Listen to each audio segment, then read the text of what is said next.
Apple's Hide My Email feature, which millions of Apple users trust to keep their real email address secret, is potentially doing the exact opposite, and Apple hasn't told anyone. You know, when you create an account on a website and Apple offers to generate a random email address instead of giving out your real one, that's Hide My Email. It's been around since 2021, and it's supposed to be a privacy shield. A random-seeming address that forwards to your real inbox while keeping your true identity hidden. Sounds perfect, right? Well, security researchers who recently dug into how the feature actually works found something troubling. Those supposedly random addresses might not be as random as they seem. Even worse, they may be traceable back to your real identity, defeating the entire purpose of the feature. This isn't theoretical. The researchers demonstrated real methods for extracting and identifying users behind these hidden addresses. For millions of people who thought they were protected, this is a massive deal. Here's what makes this particularly damaging. Apple built its entire privacy brand on features like this. The company has spent years telling you they protect you from tracking and invasion. Hide My Email was supposed to be proof. This isn't just a technical glitch. It's a fundamental betrayal of the trust Apple has spent years building. So what's actually going wrong? Let's dig in. Here's how Hide My Email is supposed to work. When you sign up for a service, maybe a newsletter, a shopping account, or a random website, you normally give them your real email. That's your permanent address tied to your identity, sitting in their database forever. Then when they get hacked, and honestly most companies get hacked eventually, your real email ends up on the dark web. Spammers get it. Scammers get it. You're on every mailing list from here to the moon. Apple's solution. Generate a fake email address on the spot. Instead of jane@icloud.com, you get something like jh2k9djf@privaterele, icloud.com. The website gets this random address. You don't use it. The emails still reach you through Apple's servers, which quietly forward everything to your real inbox.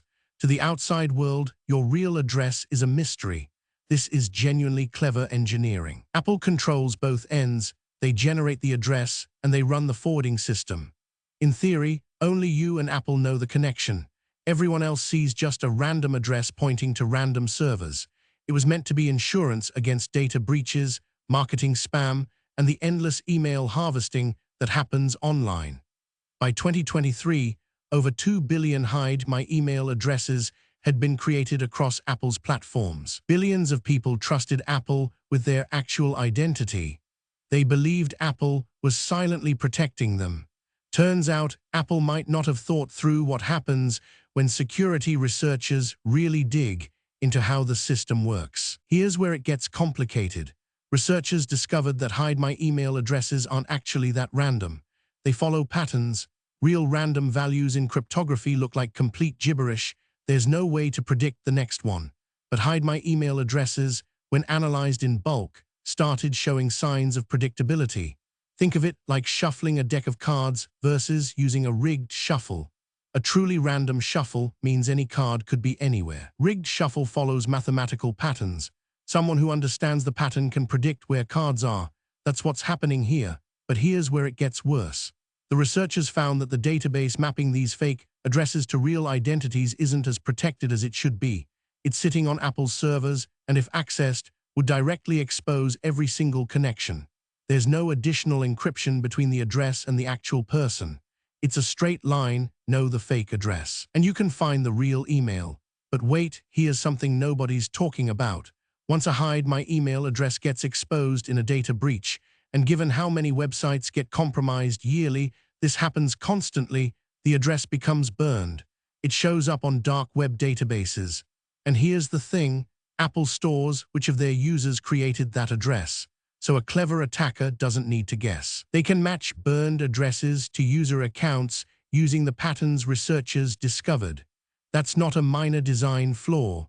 That's a fundamental assumption that was wrong from the start. Let's make this concrete. Imagine you use Hide My Email to sign up for a gaming newsletter in 2023. You get the random address xy9kdf@privaterele, icloud.com. The gaming site stores that. In 2024, they get hacked. Your fake address is now on a database that criminals can download for $50. Now here's where Apple's system breaks down. The criminals sell that address list to data brokers. Those brokers do research. They try to match the patterns in Hide My Email addresses to find real identities. Using the techniques researchers demonstrated, they might succeed. Suddenly, your real email is for sale on the dark web. You're getting emails you never signed up for. Your accounts are getting compromised. Or consider this scenario. You use Hide My Email for a sketchy site, maybe something slightly suspicious, or a service you weren't totally sure about. You thought you were being clever and protected. When that service gets breached, your fake address is gone. And if someone can trace it back, your real identity is suddenly compromised. All that protection was an illusion. The researchers actually demonstrated this by taking real Hide My Email addresses and reversing them. They showed it's possible. Apple later said some of the vulnerability details were exaggerated, but they didn't deny the core issue. The addresses aren't as private as users believe. So how does this compare to other privacy tools that actually work?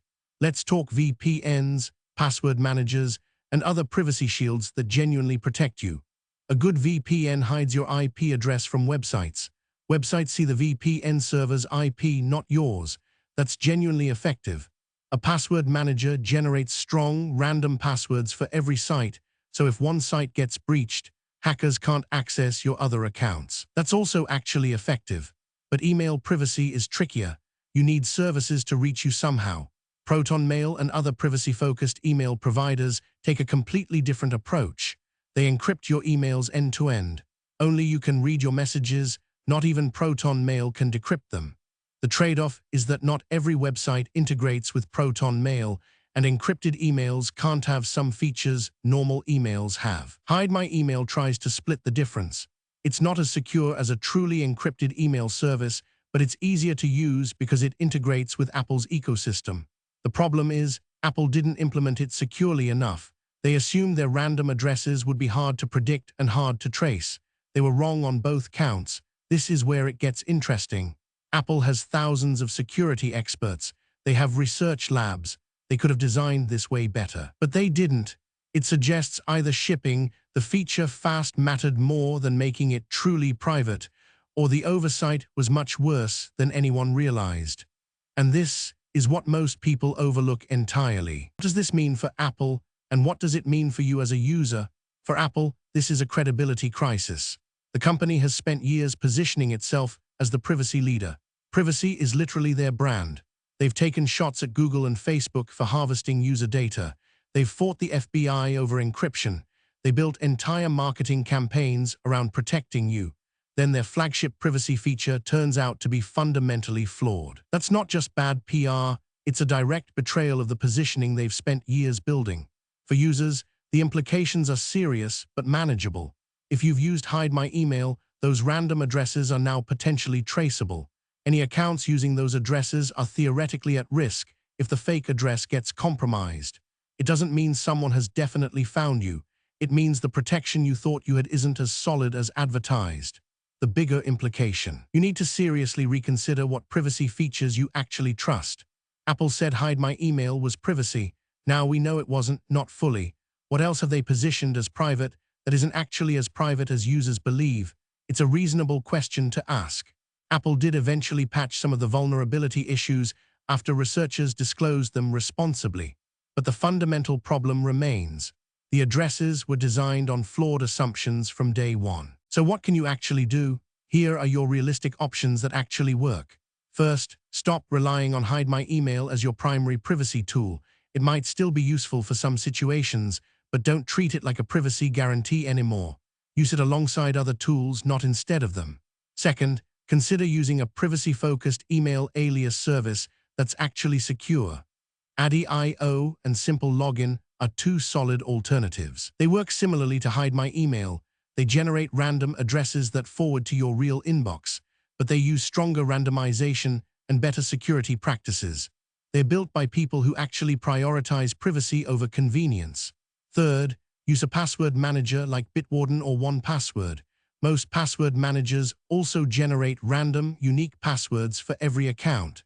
If a website gets breached, hackers can't use that password anywhere else. Honestly, this is more important than Hide My Email anyway. Fourth, for really sensitive accounts, your main email, financial accounts, healthcare, consider using your real email, but with a really strong, unique password and two-factor authentication turned on. Sometimes privacy and security are different problems, and security matters more. You can't be anonymous everywhere. Fifth, if you really value privacy, consider switching to a privacy-focused email provider entirely. Proton Mail, Tutanota, and Mailbox.org offer encrypted email. The downside is they are harder to use, and not every website integrates. But your emails are genuinely encrypted. Here's the thing, there's no perfect privacy solution. Everything involves trade-offs. Here's what this Apple story means for you and for tech privacy in general. First, it's a reminder that privacy marketing doesn't equal privacy protection. Just because a company says something is private doesn't make it true. Apple learned this the hard way. You should learn it without getting your accounts compromised. When a company promises privacy, ask them for security audits. Ask for independent verification. Don't just take their word for it because their ads sound trustworthy. Second, it shows that even the biggest, most resourced tech companies can make fundamental design mistakes. Apple has thousands of security experts. They have research divisions. And yet Hide My Email was built on flawed assumptions from day one. That should humble everyone. It means no company is perfect, and you need defense in depth, multiple layers of protection, not trusting any single tool completely. Third, this is a good moment to audit your own digital life. What privacy tools are you relying on? Which ones have actually been verified by independent security researchers? Which ones are you just trusting because the marketing sounded good? The answers might surprise you. You might find you're less protected than you thought. The good news, once you understand the actual threats and trade-offs, you can build a privacy strategy that actually works. Not perfect security, but real security. Not marketing promises, but tools that have been tested and proven. Stay skeptical of big promises. Use multiple tools. Verify claims. That's how you actually protect yourself.